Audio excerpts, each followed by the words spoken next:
Today I'm going to be teaching you a little bit about Genji and hopefully sharing some stuff that you didn't know. So yeah, let's get right into it. So the first concept we're going to talk about is utilizing your left and right click. So usually at a distance you want to utilize left click because it's more accurate and you can usually get more damage off. Even against bigger targets or smaller targets if you're really accurate. I'm not very good at shurikens, but yeah. So at closer range, you want to use left click because you get higher DPS output, and it's obviously faster. And if you're facing big targets like Roadhog or Diva, they go in a fan, so all your shurikens are going to be hitting. And it's faster, meaning a lot more DPS, obviously. So right there, you saw me do another little trick, which is something people need to utilize in game, especially me. I barely do this. Basically, you can combine your right click with your abilities. So say there's a McCree walking up to me, and I know he's gonna flashbang me, but I want to get damage off on him. So he dashes up, and I do this.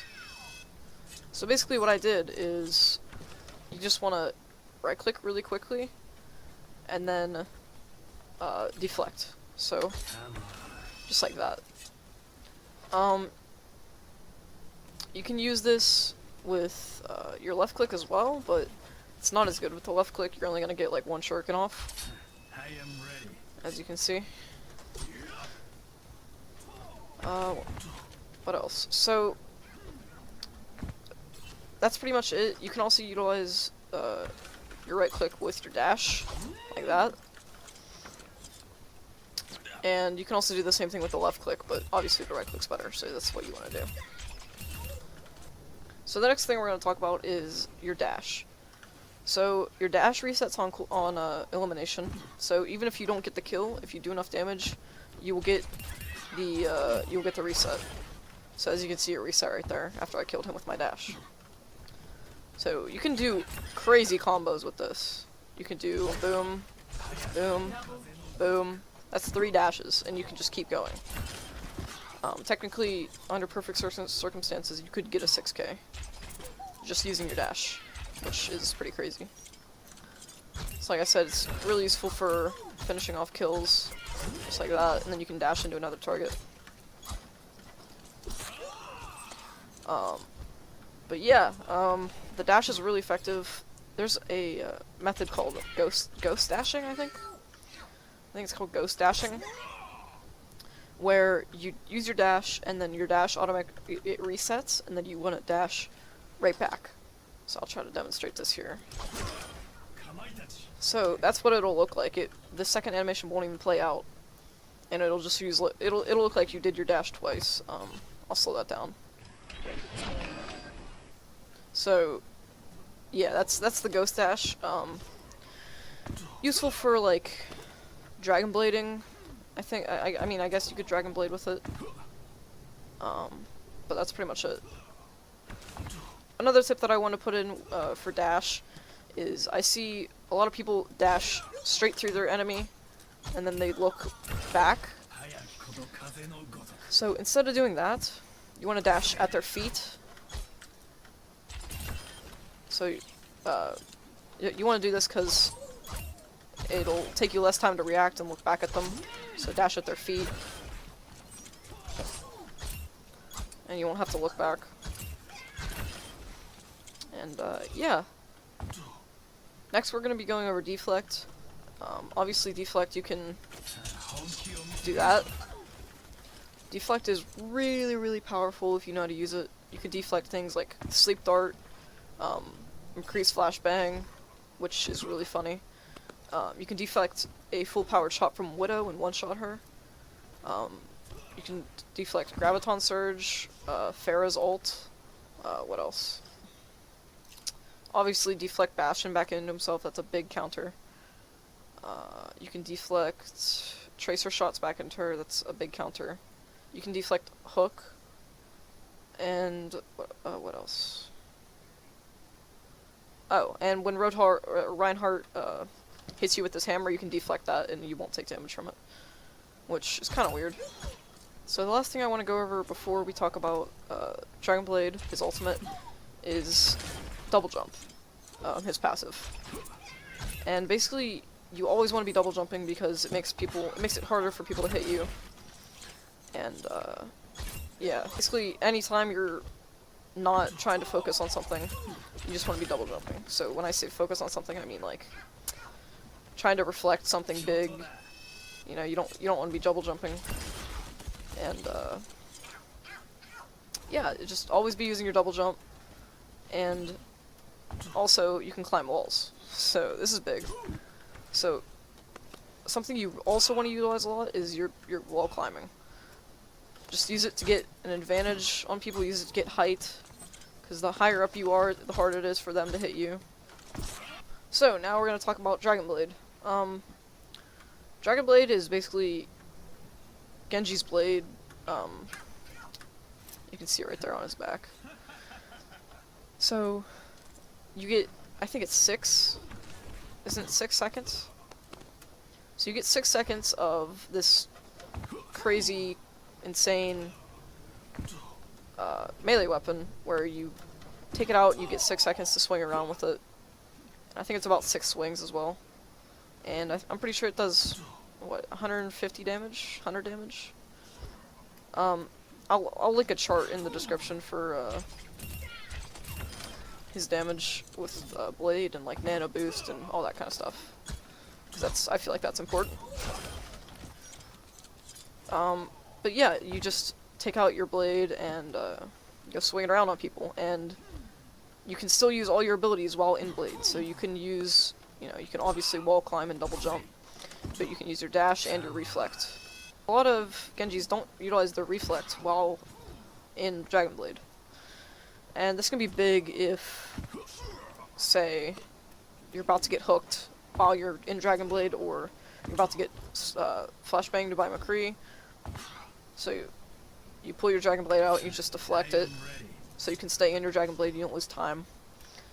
And in turn, it'll mess them up.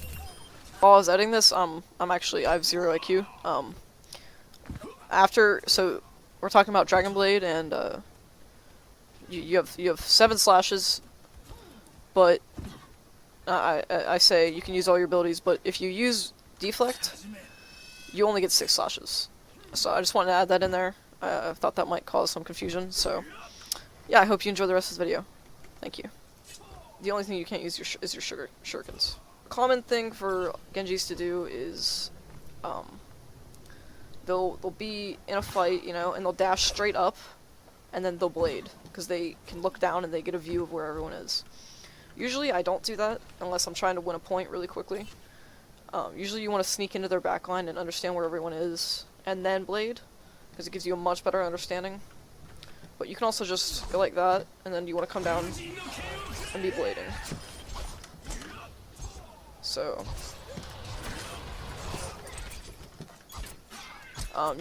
usually you sheath the blade after you're done with it, but you can actually cancel it by wall climbing, so I'll show that next. Okay, so I mentioned that with blade you can cancel the sheath animation, where it takes like 1 or 2 seconds to sheath it, which if you cancel it, you can obviously get more damage off. So something that you can also do is you cannot counter. You can combo your right click with your blade. I don't know why you would do this, but if you want to get the optimal damage, min-max, so it would look like this.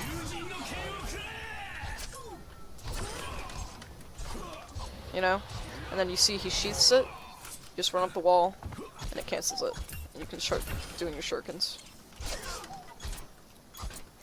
So yeah, okay, so now we're going to be covering general tips with Genji, and yeah, so this one's going to be a little bit bigger, more broader. So basically, I want to be showing you the combo for killing 200 HP heroes.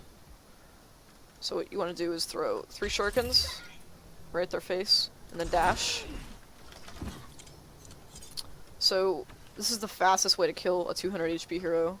It's useful for if someone, say there's a widow standing completely still and you sneak up on her, you want to do that exact combo. For 250 HP heroes, it's a little bit more precise. I think you have to, I think it's like a melee at the end. So you would do boop boop boop boop boop, and that would be, I think that would be a kill. It's either that or you do a right click, I'm not sure, sorry. But yeah. Okay, so now, one last note for Dragonblade is you want to be using Dragonblade under 3 circumstances, and only these 3 circumstances. A slight disadvantage, equal footing, or a slight advantage, and I would recommend you check out Stormcrow Productions. He's a really cool guy. He makes Overwatch videos as well. He plays a lot of Genji, and he knows a lot. So go check him out and give him a sub. And this is where I've learned this from. So basically, if you have a slight advantage, such as you've killed 1 of them or 2 of them, then you want to use your blade and finish the fight off. But if you're on equal footing, then you can give yourself a slight advantage by using your blade. And by using your blade while you're at a slight disadvantage, you can turn that into an advantage. If you just get 1 or 2 kills, you know? So yeah, go sub to him. I'll link his channel down in the description. He's really cool. Really knowledgeable guy. And yeah. So guys, I think that's gonna be finishing off my Genji guide. I've probably missed something. It's kind of late, I'm really tired, and I just want to get this video made. If I did miss anything, leave it down in the comments. I'm not, like I said, I'm not the best Genji, but I'm trying to get better, obviously. So, yeah, go sub to Stormcrow, and I'll see you in the next video. If you liked the video, subscribe, watch my other ones, and drop a like, and yeah, goodbye.